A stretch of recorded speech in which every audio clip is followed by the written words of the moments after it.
Students, कल हमने margin costing part 1 study किया था जिसमें थ्योरेटिकल कॉन्सेप्ट थे।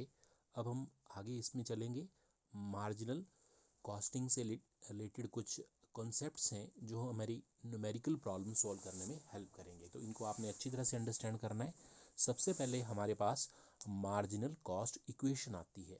तो मार्जिन कॉस्ट इक्वेशन होती है S minus V equal to F plus minus P. तो S stands for sales, V for variable cost, F for fixed cost and P for profit। तो ये इक्वेशन है, इसमें 4 elements हैं। अगर 3 एलिमेंट्स दिए होंगे तो जो फोर्थ है उसको आप मिसिंग है तो उसको आप इस इक्वेशन की हेल्प से फाइंड आउट कर सकते हैं। तो जैसे सेल्स निकालनी है तो क्या बनेगा, रिलेशन क्या बनेगा, F plus P, fix cost plus profit और वेरियल कॉस्ट प्लस कर दी। इस तरह से अगर प्रॉफिट निकालना है तो S minus V minus F. इस तरह से फिक्स कॉस्ट निकालनी है तो S minus V minus P equal to F. इस तरह से S माइनस वी जो होता है वो कंट्रीब्यूशन बन जाता है। अब कुछ स्पेशल टर्म्स आएंगी जो मार्जिनल कॉस्ट को अंडरस्टैंड करने में हेल्प करेंगी। ये इस तरह से हैं: first contribution, second break even point, third PV ratio, fourth margin of safety, fifth sales for desired profit, six break even analysis, seventh break even graph, eighth profit volume graph and ninth angle of incidence. अब देखिए one by one हम इनको understand करेंगे। सबसे पहले आता है contribution, अंशदान। तो अंशदान क्या होता है, sales minus variable cost. Sales और वेरिएबल कॉस्ट का जो अंतर होता है उसको कंट्रीब्यूशन बोलते हैं। या आप ये कह सकते हैं कि सेल्स वेरिएबल कॉस्ट से जितनी ज़्यादा होगी उस ज़्यादा अमाउंट को क्या बोलेंगे, contribution. Means excess of sales over variable cost is known as contribution. Contribution को आप इस तरह से निकाल सकते हैं, contribution is always equal to sales minus variable cost. Sale में से वेरिएबल कॉस्ट को माइनस करना है। दूसरा, इसको हमने सिंबल की फॉर्म में लिखा हुआ है तो C is equal to S minus we.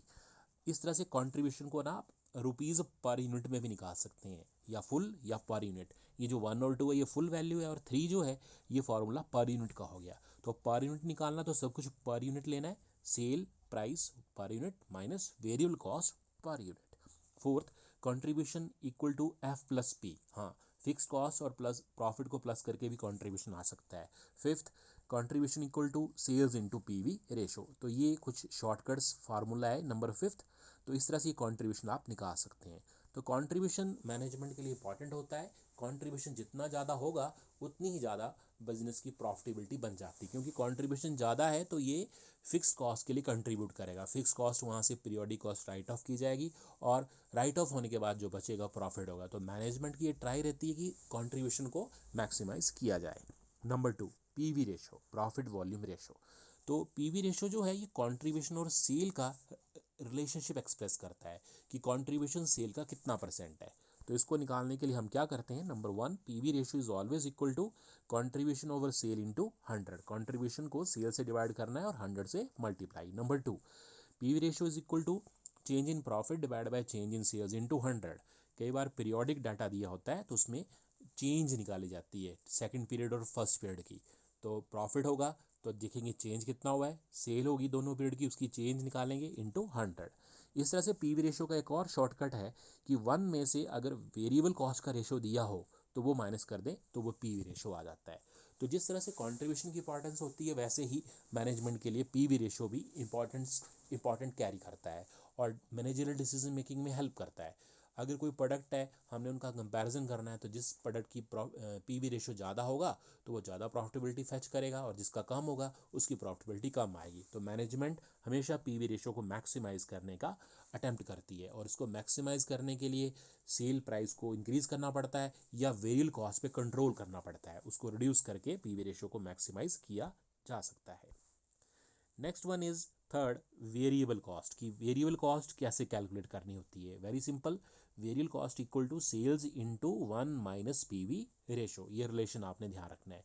या वेरिएबल कॉस्ट ऐसे भी आ सकती है S minus V minus F. ये जो रिलेशन बनाया हुआ है ये जो मार्जिनल कॉस्ट इक्वेशन सबसे पहले बताई उस इक्वेशन में मैंने बताया था कि 4 आइटम हो तो 4 आइटम हैं उनमें से 3 दिए हैं तो फोर्थ को आप निकाल सकते हैं। तो इस तरह से निकालना है। Fourth, fixed cost. Fixed cost आप जानते हैं फिक्स रहती है at any level of output.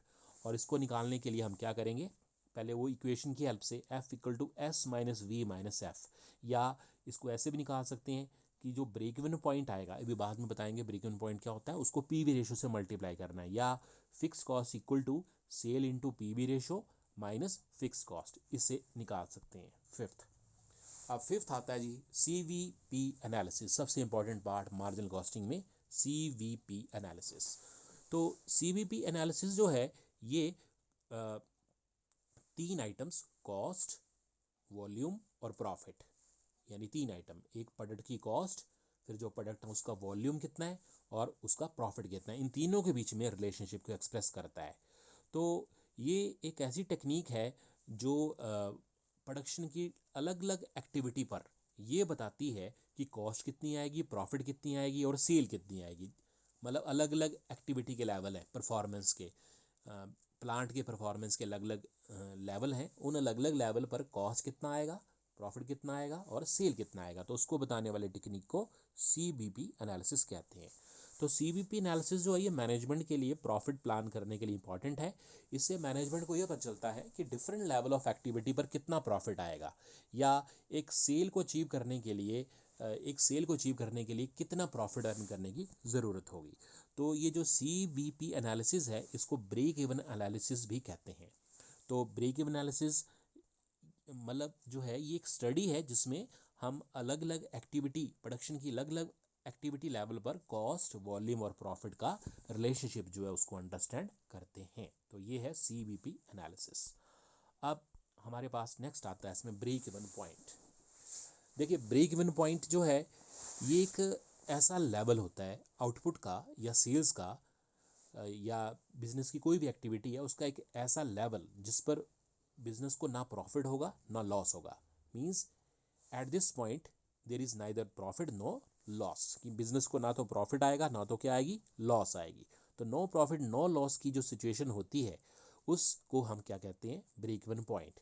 या आप ये कह सकते हैं कि ब्रेक इवन पॉइंट में जो टोटल सेल्स होती है वो टोटल कॉस्ट के इक्वल होती है। तो जब टोटल सेल टोटल कॉस्ट की इक्वल हो जाएगी, जिस लेवल पर वो ब्रेक इवन पॉइंट है, ना प्रॉफिट आएगा ना लॉस आएगी। तो other words break even point में जो कंट्रीब्यूशन होती है वो फिक्स कॉस्ट के बराबर होती है।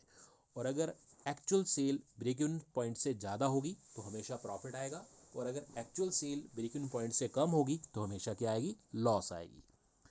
अब ये जो ब्रेक इवन एनालिसिस होता है उसकी कुछ अजम्पशंस होती हैं। नंबर वन, जितनी भी कॉस्ट है उनको दो पार्ट में डिवाइड करना है, एक उसका फिक्स पार्ट होगा, एक variable. Second, variable cost per unit हमेशा सेम रहेगी। Third, fix cost total constant रहेगी। Fourth, selling price per unit same रहेगी। फिफ्थ, वॉल्यूम ऑफ प्रोडक्शन सिर्फ अकेला फैक्टर होगा जो कॉस्ट को इफेक्ट कर सकता है।